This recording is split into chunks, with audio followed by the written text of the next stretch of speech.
Aloha everyone and welcome to Skincare with Hyram. If you don't know who I am, my name's Hyram and I'm passionate about teaching you how to perfect your skincare routine. So make sure you subscribe to my channel and hit the notification bell so that you can see my videos every single week. Sorry, let me just take off this mask. Let me just break out of this mask. That was a good one. No, it wasn't Hyram. So, if you have been, well, a human on the planet for the past 6 months, you have probably at least once worn a mask. At least I hope you have. You better have. If you haven't, get off my channel and go buy a mask, you damn fool. We will have no anti-maskers here on this channel, no sir. Wear a damn mask. Don't be a selfish bitch. We've all had to wear masks, whether we're just going to the store, or whether we're going to work and have to work 8-hour shifts, or if you're a nurse, having to, be an angel first. But second of all, wear the 95 masks, which are, brutal. You may at one point have struggled with mask acne, or what it's being commonly called maskne, which I like that nickname. I think it's kind of cute. I'm masking for maskne, bro. Oh man, only jokes the gays will get. And maybe you haven't even noticed that it is masks causing your acne. A lot of people are breaking out in this specific area. Me included. If you go and watch previous videos, you'll see like breakouts right here and around my lips.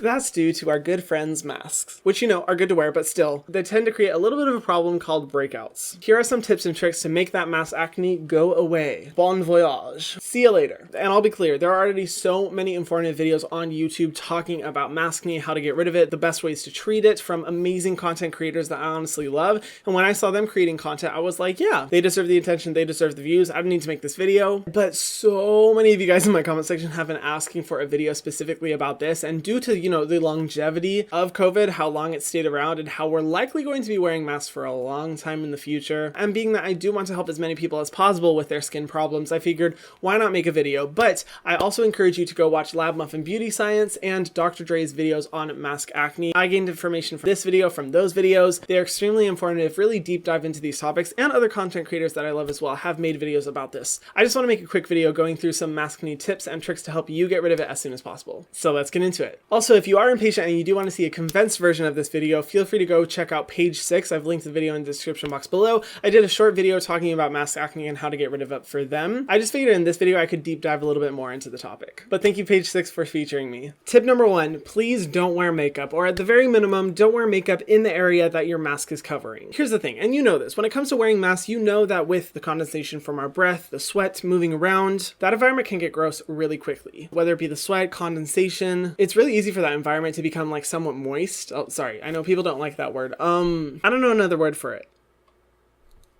Yeah, sorry, we're gonna have to go with moist. That's the best thing I can think of. And when you have foundation or lipstick or other makeup products in that area mixing with all of that, that is just a bad breakout waiting to happen. Acne has entered the chat. And being that makeup can easily clog the pores when not properly removed or applied, having it being constantly in that environment and retransferred onto your skin over and over is just not great. And when you're wearing makeup, it's a good idea to not have anything, pressed up against your face to potentially push the makeup deeper into your pores. Like, there's just so many reasons why you shouldn't wear makeup. But if anything, please don't wear makeup in that mask area. If you're required to wear it for work or you just want to, at the very minimum, apply foundation to the rest of your face and keep that area nice and clean. Tip number 2, use single-use face masks or wash your mask every day. Now, in terms of, keeping the most safe from the virus, it is smart to use single-use face masks, but if you are like me, sometimes I struggle with, the mask being single-use waste and being so bad for the environment, or like the problem I faced for months, single-use face masks were sold out everywhere. And the reason why you want to use the single-use face mask for skincare purposes is because bacteria can remain on the mask after you take it off, especially if you were sweating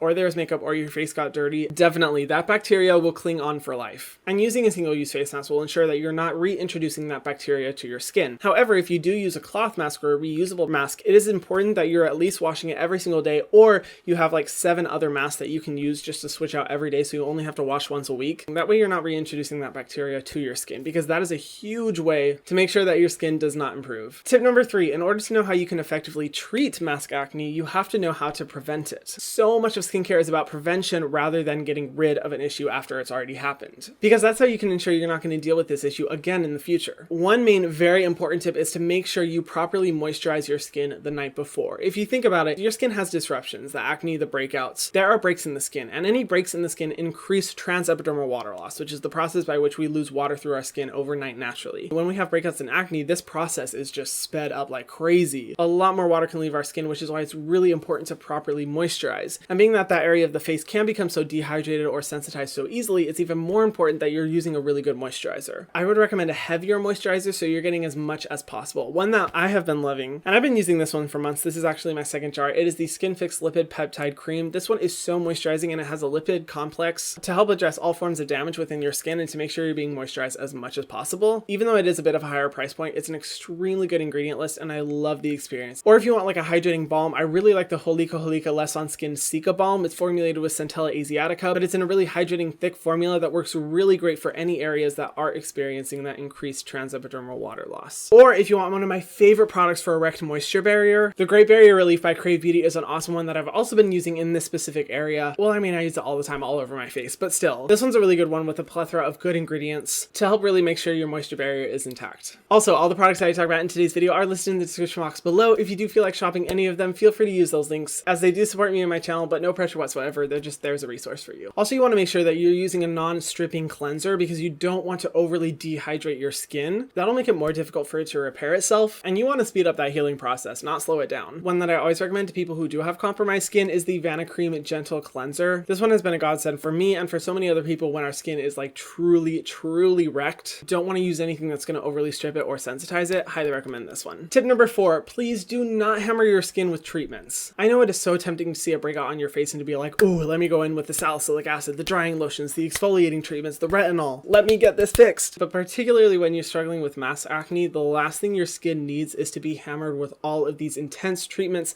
that could overly sensitize it or make the problem even worse. What's most important first is to make sure that your moisture barrier is intact before you go in with treatment ingredients that can help take care of the problem in the long term. Because if you're going to use treatment ingredients like exfoliants or retinol, which are very good treatments but very intense on the skin, that intensity can negatively affect the area already. My recommendation, like I said before, focus on repairing the moisture barrier and then go in with the treatments after. And also, as you introduce those treatments into your routine, make sure that you're not introducing them all at once. Slowly, supplementally introduce the exfoliating products, the retinol products, because introducing them all at once again can throw your skin a little bit over the edge if it hasn't properly healed. Tip number 5, try to reduce the amount of skincare products that you use. This is always a recommendation I have for anyone who is struggling with compromised skin or erect skin barrier, because introducing, say, like 10 products, all of which have 30 to 50 ingredients each, all at the same time being put on your skin, that is a lot of ingredients for your skin to handle. And most people with compromised skin, I wouldn't say it'd be a good idea to use a lot of products. It's good to scale back on your routine and focus on the basics like cleansing, moisturizing, and sunscreen to make sure you're reducing the risk of irritation as much as humanly possible before getting back into those products. And then tip number 6, always